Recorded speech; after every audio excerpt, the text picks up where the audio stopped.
This rubber boot is from a Ford with a V6. Not sure what it came out of, but it was at the wrecking yard.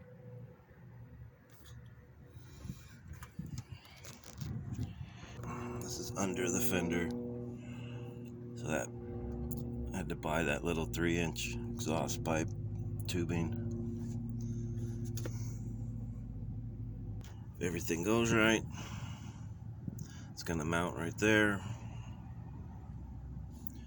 which is inside the fender. Maybe run a air duct to it later. That's the fog hole right there, so you do get some clean air if it'll focus. There we go. Thanks for watching.